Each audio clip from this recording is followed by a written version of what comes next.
Love. Love. Love. Love. Love. Care. Love. Love. Sex. Sex. Sex. Sex. Sex. Sex. Sex. Damnation. Dance. Dhamaka. Danger. Darkness. दिमाग खराब है.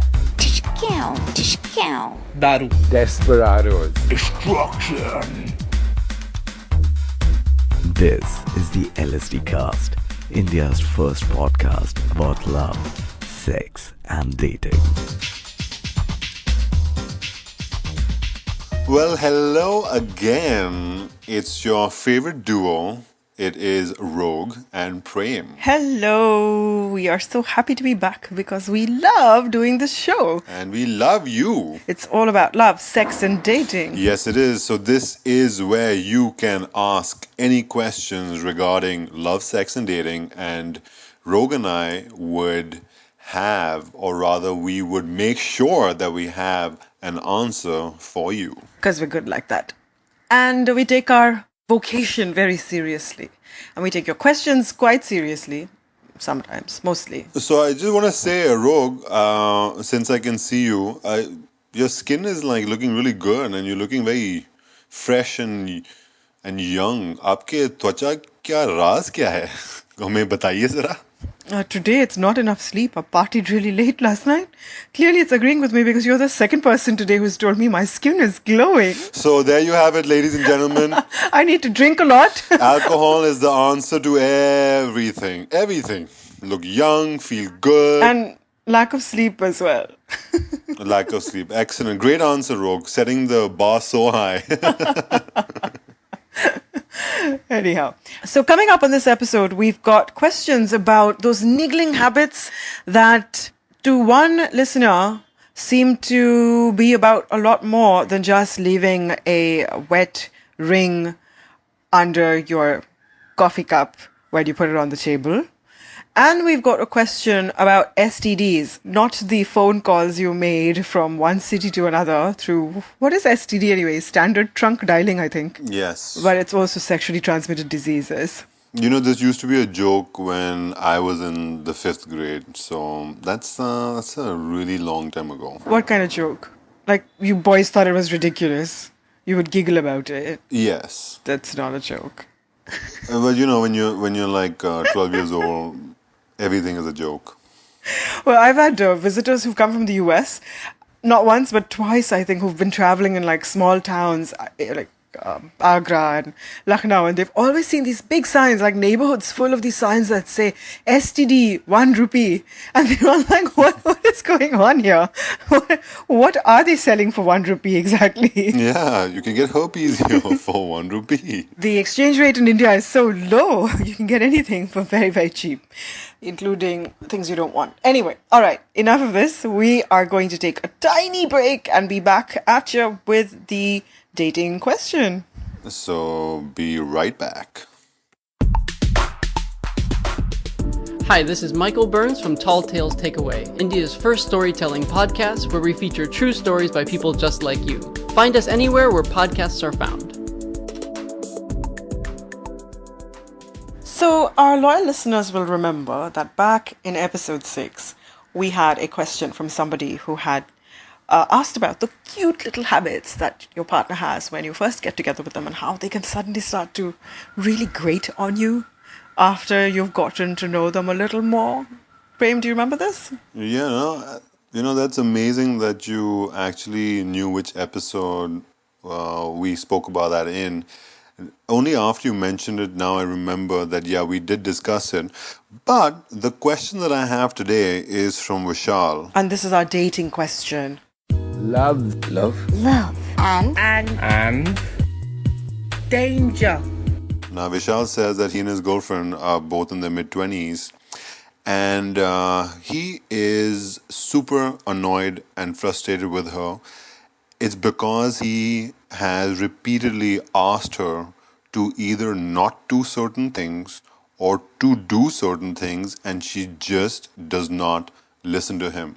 Simple stuff. In the bedroom? No, not the bedroom. Simpler stuff than that. Like sitting and watching TV and eating and then just leaving your crap everywhere or your crumbs. Not cleaning after yourself. Like clearly mentioned that he has this really nice table, his computer table, and she insists on leaving her hot mug over and over again without putting a coaster, and he has told her 100 times. No. Now, so Vishal says that he has reached a stage where now he sees her and he's already preempting how annoyed he's gonna be. Oh, God, really? That's terrible. Yes, and he wants to know like what can he do before he actually explodes. Okay. So, Prem, I think you can probably relate to this a little more than I can because I imagine personality-wise, you're more like him than I am because I am definitely more messy and a little careless with my stuff. Of course, I have an order and I want people to follow that, where I want people to put things where I want them to be, but I am more loosey-goosey and I get it. So I would drive somebody like Vishal crazy. But that said, I don't think you can change your personality so quickly. I feel like you are who you are. And if you're in your mid-20s, it's like a cat and a dog. You're not going to automatically become somebody. You're not carbon copies of each other. And honestly, this is the girl he fell in love with. So there must be like other things about her that he likes. So it's a tough one. But I don't think getting angry about it is the answer. So okay, so I disagree with you, Rogue, because it's not about the coffee mug anymore. You see, it boils down to simple respect. Now, I'm no psychologist, but this is very obvious to me that when she does not listen to him, he takes it as disrespectful, that she does not think him important enough to not do what he's asking her to do, which is actually really simple. Wait, I think they're like you guys are conflating this into something completely different. And that too in his place. It's not like it's her house and this is going on there. This is his place. I get that, but it's not easy to become somebody else. Like I said, she's not a carbon copy of him, and that's part of why they're together. She's not a clone that she can just fall into line and do everything his way. It's not so much about respect as habits and just being the person you already were when you met each other. So, for example, think about our parents, right? You'll remember this. So our dad is really meticulously clean. He would live in a hotel room if he could, because it's like totally clean lines, no personal effects. All the pens in the pen stand are capped and pointing the same way. There is nothing on top of the desk. And that's it. Now, mother has clothes, books, music, sewing, pottery, gardening, baking, whatever, like just spread out everywhere. So you will remember this, that when the doorbell would ring at home and in the evening when our dad was back, our mom would pick up everything she was doing in her arms, open a cupboard, throw it all in and close the cupboard. But if you remember, like dad would be like meticulous in certain things, but he would just like leave his wet towel on the ground or his like clothes, and he would just walk out, and our mom would go crazy cleaning after him. So how do you explain that? There you go. See, that exactly underscores my point, that you have your habits and you are already trained and entrenched even by your 20s. Like, forget being 40 and 50. Even by then, you are who you are and you're not going to change those habits. If you're the sort of person who doesn't come in and drop your keys on that hook by the doorway, but you're that sort of person, and I know people like this who are like, every morning, where the hell are my keys? Where the hell are my keys? You're patting the bed, you're packing the sofa. You're not going to change. It's not going to happen. You cannot change each other. The most you can do is compromise a little bit where it annoys the other person. So you're going to pick up everything and throw it into a cupboard when they're coming home for the duration they're at home. And then when they leave for office or whatever, it spreads back out. So I don't think, Vishal, that you can get her to change for you. That's just how it is. So basically you're saying that Vishal, suck it up and just don't mind the small stuff. Focus on the bigger picture. You really like this girl. You love her. So these small things should make no freaking difference. Is that what you're trying to say? I am. I'm trying to say, look and see if there's something else going on, like a bigger issue that you're focusing on the chotu things for. There may not be. And if the chotu things are driving you crazy, you have to, exactly what Priyan said, you fell in love with her. This is the same person that, and she comes with this baggage. So in the ideal world, Vishal, this is how it would work out. She gets a cup of tea or like a soda bottle, which is going to condense and the condensation is going to leave a water ring on your table. She's about to set it down and you magically pull out a coaster, slide it under as soon as she's about to set it down, and then both your problems are over. Rather than you... Oh, look at that. turning Vishal's problems and turning him into a superhero. Or a Karan Johar hero, something of that sort. Yes. So maybe you need to like figure that this is all like silly shit, and then instead of complaining about it, what can you do to minimize it? What if he's in the shower, like he's taking this bath, and he comes back like after 30 minutes, and he finds this hot, smoldering mug that has been lying on his favorite teak wood desk. Then he should appreciate that she made him a cup of tea while he was in the shower rather than getting upset about the water ring. Yeah. you know what's really funny is that I really thought that Rogue would say, Vishal, why are you even having a shower for 30 minutes? Which man does that? Like, do it 5. I swear, I thought that's going to be Rogue's response. No. I'm a big fan of long showers. I think everybody should take long showers. Cut it short. 3 minutes. You'd save your table. 3 minutes. What would you rather have? Yeah, she could be putting down a beverage anywhere in 3 minutes. You should come back out. Don't go for showers, actually. Just follow her around with coasters. So I get what Rogue is trying to say, Vishal. So here you go. Like, of course, it doesn't stop you from sitting her down and hoping that she gets it. But focus on the bigger picture. These are very small issues to have. And I am sure that you would find a way to deal with it. It doesn't have to be as dramatic. And I'm also sure at some level there are certain things that you would do that would drive her crazy. Maybe the intensity wouldn't be as much. This is a very good time to kind of like do a little introspection and a little reflection of maybe some of the things that you might be doing that might be annoying, and you just like very self-consumed at this moment that you don't see it. And like we always say, I'm sure you've talked to her, but seriously, instead of being like upset and saying, you do this and it drives me crazy, I hate it when you do this, maybe try to have a constructive dialogue at some point and say, look, I'm sure I do things that drive you crazy, and in my house, I would really appreciate you doing certain things differently, or tell me like what I can do to make it easier, like a collaborative conversation. All right, I don't know if you're there yet. I don't know if you both can handle that because you've probably already had many fights about this stuff. So when you get there. But for now, maybe try changing the way you handle it instead. There you go, ladies and gentlemen. The Rogue has spoken. The Rogue has spoken. I like it. We should change the name of the podcast. Prem and Rogue have spoken. Prem and the Rogue have spoken. All right.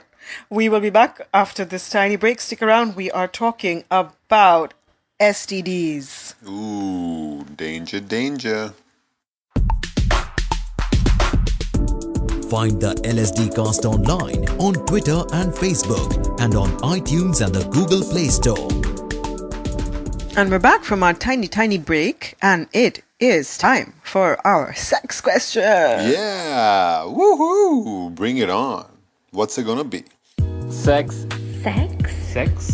So our listener Rushali writes to ask our opinion about something she's clearly upset about.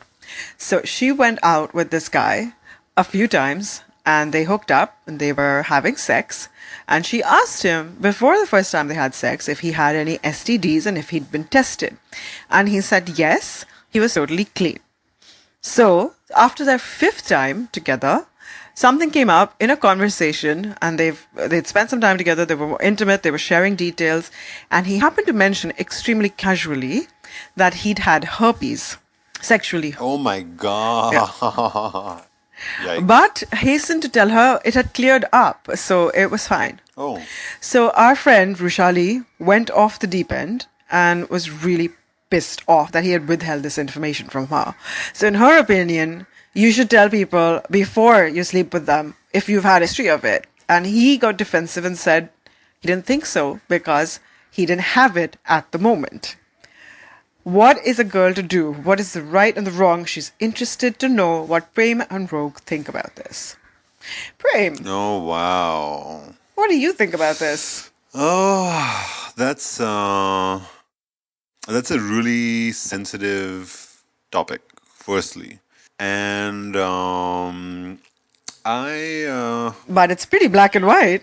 yes, I don't know, like, I really feel like if it is cleared up and he's okay, then why bring it up and create this paranoia?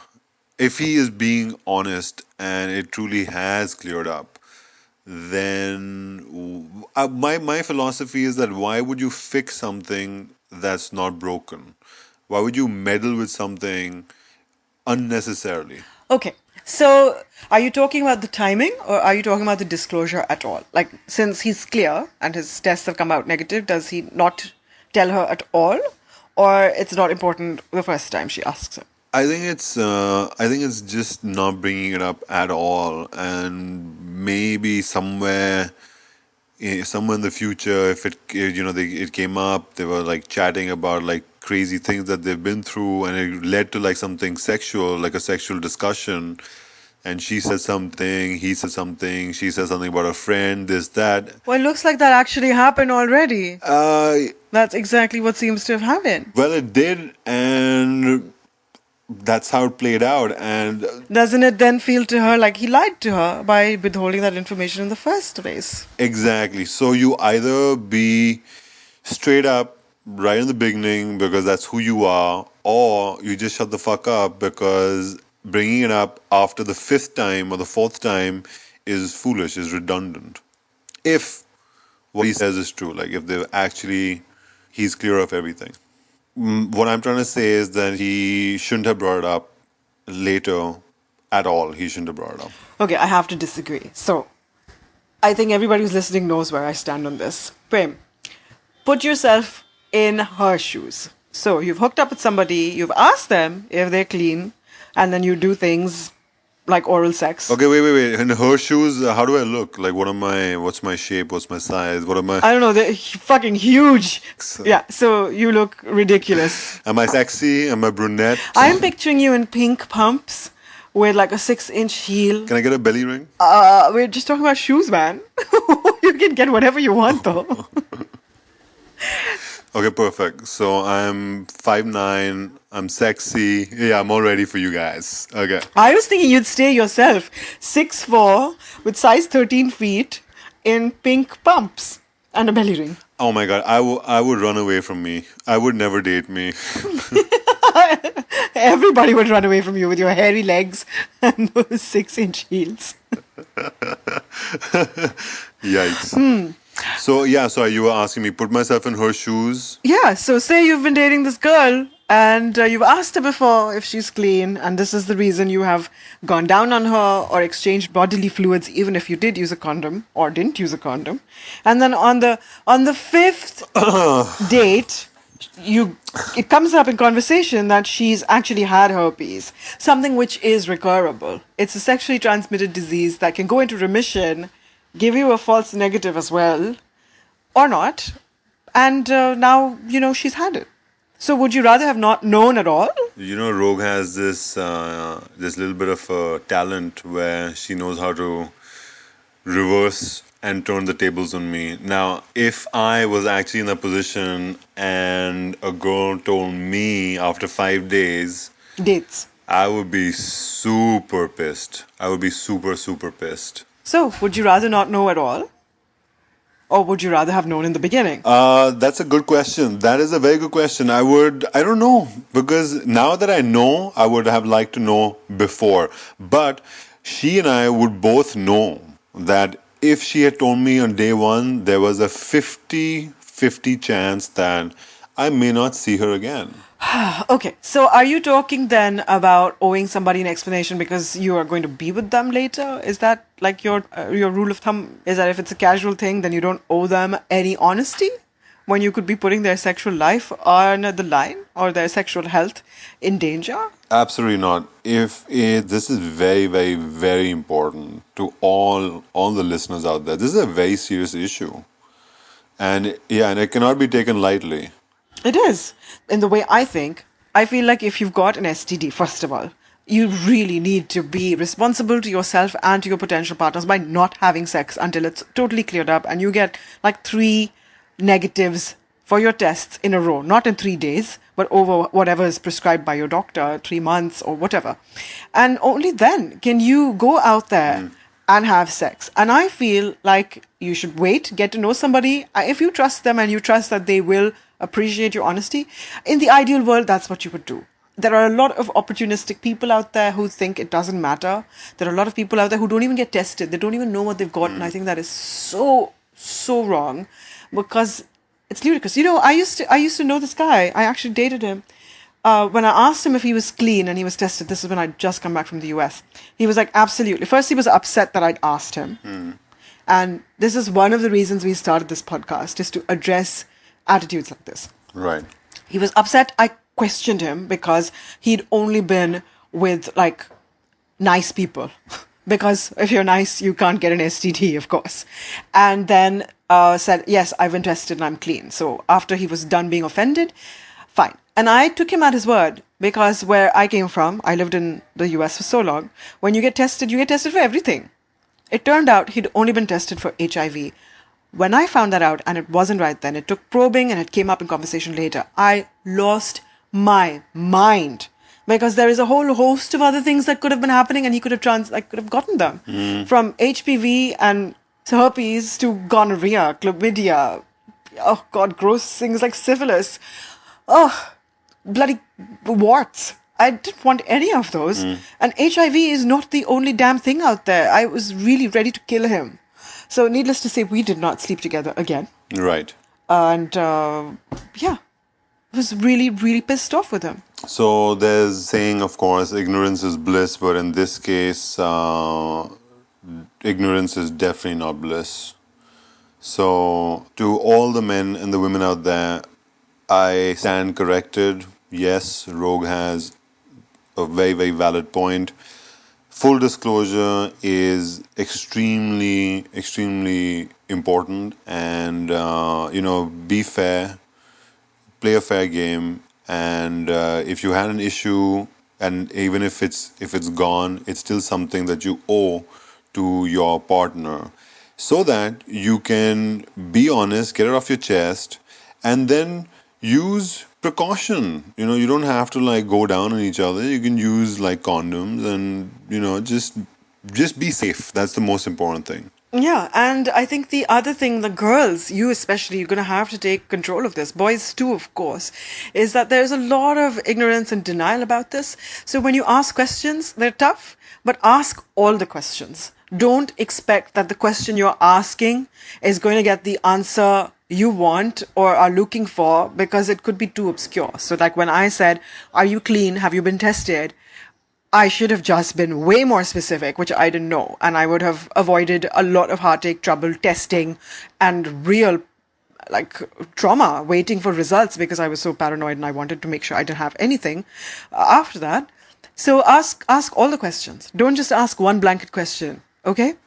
Rishali, you learned your lesson. If this is important to you to know from the start, ask it from the start and ask follow-ups. So listeners, we have given you a lot to think about, and I know that you'll make the right decision. So guys, we trust you to make the right decisions, and we'll be back after this tiny break. So you already know you have to like us.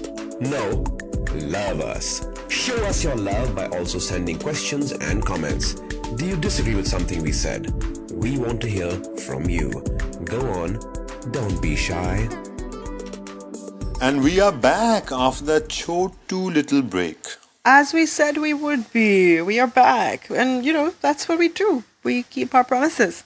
And we don't lie. No, we don't. And speaking of which, that is something that's going to be discussed in our next episode. So all you listeners, tune in, because we have some important questions to discuss about lying. Weren't you singing a little song for me about that? Prem? In the break? Yeah, it was like, how did that go? Tell me, la la la la la la la la lies. No, how does that song go?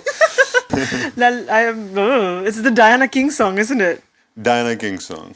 There's another one, right? There are many songs about lies. It's a very popular topic in love songs and heartbreak. Sing it to me, baby. Sing it to me. No, we should just make a playlist for people so that they can go check out all the songs and pop culture references we throw out when we date ourselves and let people know how ancient we are.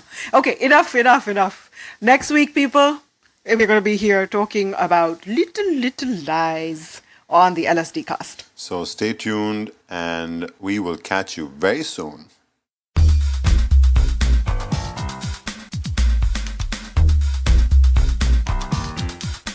You've been listening to the LSD cast, where it's all about love, sex, and desi dating. With your hosts, Prem and Ro. A Sonologue production.